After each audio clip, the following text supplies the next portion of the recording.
بسم اللہ الرحمن الرحیم۔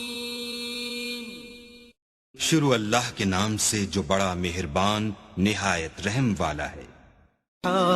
ونرسل العطر من روض الهدى الزاهي ويشرق السلم أنوارا وأنوارا۔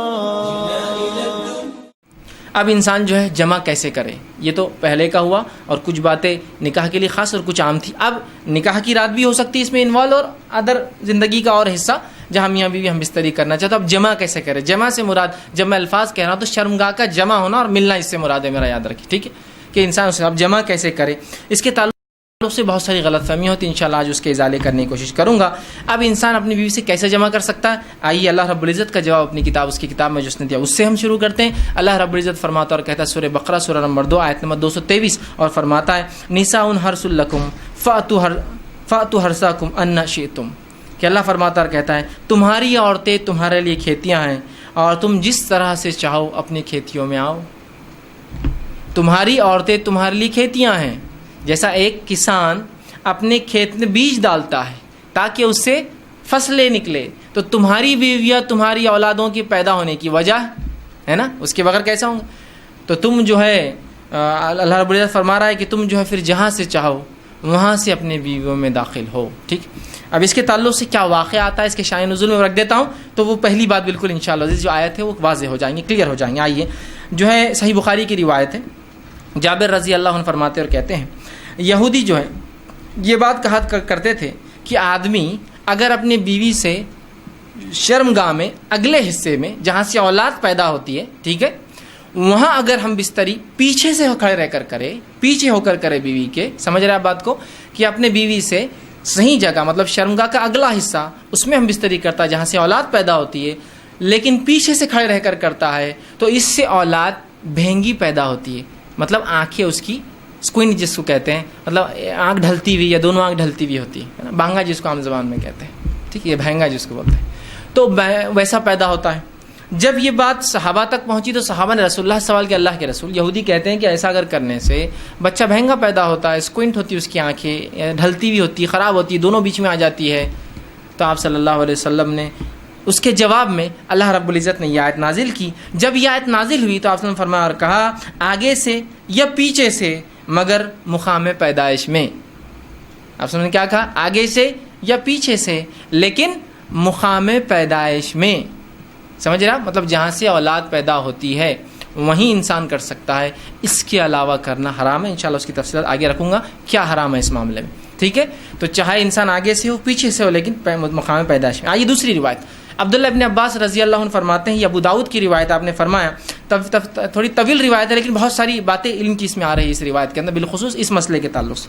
وہ کہتے ہیں مدینہ میں انصار جو ہے یہودیوں کی اتباع کرتے تھے، چونکہ انصار تو مشرک تھے، ان کے پاس کوئی عقیدہ نہیں تھا، یہ تو لیکن اہل کتاب کو یہ بڑا اونچا سمجھتے چونکہ وہ کتاب کے حامل لوگ تھے، تو ہر چیز میں وہ یہودیوں کو فالو کرتے، حتیٰ کہ یہودی اپنے بیویوں کو چت لٹاتے، مطلب چہرہ اوپر اور عورت لیٹی ہے اور اس کے بعد ہم بستری کرتے، تاکہ اس سے کیا ہوتا ہے، سطر کے لیے بھی اچھا ہے، انسان جب مرد لیٹ جاتا ہے عورت پہ تو پوری ڈھک بھی جاتی ہے، تو طہارت کے لیے بھی اچھا ہوتا ہے اور سطر پوشی کے لیے بھی خامہ کا زیادہ سطر کھلتا نہیں ہے، اچھا ہوتا ہے۔ تو یہودی صرف اس پوزیشن کو، اس طریقے کو حلال مانتے تھے۔ چونکہ انصار رسول اللہ صلی اللہ علیہ وسلم کے آنے سے پہلے، اسلام سے پہلے ان کو دیکھتے تھے، ان کو فالو کرتے تھے، اس معاملے میں بھی یہودیوں کو فالو کرتے تھے کہ نہیں یہودی بول رہے تھے اہل کتاب ہے، ان کے پاس ایک دین دھرم تھا جو اللہ کی طرف سے آیا تو لہٰذا ان کو فالو کرنا چاہیے، تو اس معاملے میں ان کی بھی اتباع کرتے تھے۔ عبداللہ ابن عباس رضی اللہ عنہ فرماتے ہیں لیکن ہم جو مہاجر تھے، ہم مکے والے لوگ، مکے کے جو لوگ تھے وہ مختلف قسم سے اپنے بیویوں سے تعلقات قائم کرتے، آگے سے پیچھے سے لٹا کر ہاتھوں پہ ان کو کھڑے کر کے مختلف چیزوں سے، اور جنس کی جو ہے ہم بستری کی لذتیں اٹھایا کرتے تھے۔ لیکن جب مہاجر مدینہ پہنچے اور انصاریوں سے نکاح شروع کیا، اور جب ایک مہاجر نے ایک انصاری عورت سے نکاح کیا اور نکاح کرنے کے بعد جیسا ان کا طریقہ تھا کہ وہ مختلف انداز سے مختلف طریقوں سے صحیح جگہ ہم بستری کرتے، مطلب شرمگاہ میں، مطلب اگلے حصے میں کرتے، جب اس نے ڈیمانڈ کیا اس شخص نے، تو اس انصاریہ نے کہا ہم تو صرف ایک طریقہ اپناتے، اس عورت نے، وہ بھی صحابیہ تھی، وہ ہے چت لیٹنا اور تم اوپر سے رہو۔ اس نے کہا ایسا کیوں، ہم تو مختلف چیزیں کرتے ہیں اس میں، جس کو عام زبان میں بہرحال آسن کہتے ہیں، لوگ بہرحال سمجھتے ہیں آسن کہتے ہیں اس کو، شاید سنسکرت کا لفظ ہے یہ ہندی کا لفظ ہے، بہرحال تو ہم تو مختلف کرتے ہیں۔ تو انہوں نے کہا نہیں میں تو یہ کرنے نہیں دوں گی، جھگڑا بڑھ گیا، اس نے کہا میں تو ایسے ہی کروں گا، اس نے کہا ہمارے پاس یہ طریقہ نہیں، اور بات رسول اکرم صلی اللہ علیہ وسلم پہنچ گئی، اور پھر یہ آیت نازل ہو گئی تمہاری بیویاں تمہاری کھیتی ہے، تم جہاں سے چاہو. مطلب جو مہاجر کر رہے تھے صحیح کر رہے تھے. مختلف پوزیشنز ہو سکتے ہیں لیکن اگلے حصے میں صرف پیدائش کے حصے میں انسان کر سکتا ہے. تو یہ روایت میں بہرحال بہت ساری باتیں آ گئی اور بہت ساری باتوں کا جواز ہمیں مل گیا ہے. آگے آئیے. اب اس معاملے میں جو ہے انسان جمع جو کرے، ہم بستری کرے تو لیٹ کر سکتا ہے. لیٹنے میں جتنی پوزیشنز ہو سکتی ہے وہ استعمال کر سکتا ہے.